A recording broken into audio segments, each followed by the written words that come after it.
안녕하십니까, 김방입니다.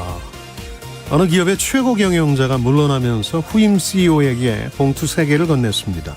회사가 어려워질 때마다 꺼내보면 거기 비책이 적혀있다는 것이었죠. 아닌 게 아니라 취임한 지 6개월이 안 돼서 주가도 떨어지고 분위기도 어수선해졌습니다. 첫 번째 봉투를 꺼내봤습니다. 전임자를 탓하라 라고 적혀 있었습니다.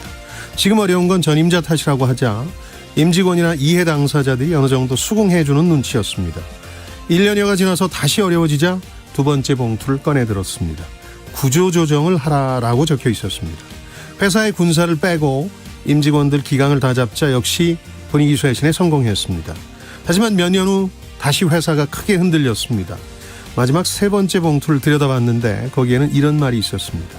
이미 본 것과 같은 3개의 봉투를 준비하라. 1990년대는 기업 구조조정, 다운사이징의 시대였습니다. 당시 제가 국내에 소개한 이 우화는 구조조정은 경영자가 자신의 직을 걸고 단 한 번에 해치우는 결단이라는 의미가 담겨 있었습니다. 국내 많은 경영자도 이 우화를 이해하고 사랑해 주셨죠. 자신들 상황에서 공감하는 바가 커서였을 겁니다. 어려운 일은 결코 기회가 여러 번 주어지지 않습니다. 이런 경우 여러 개의 비단 주머니 같은 것들은 없습니다.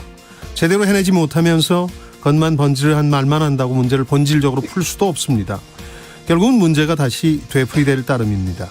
자신의 직을 걸고 단 한 번에 해치우는 결단을 내려야 하는 사람이 어디 기업 경영자뿐이겠습니까? 어떤 분야든 리더라면 풀어야만 할 난제를 이런 각오로 풀어야 합니다. 정권 교체기이자 정책 변화기, 말의 성찬 속에서 90년대 후반 소개했던 리더의 각오를 다시 한번 상기시키고자 합니다.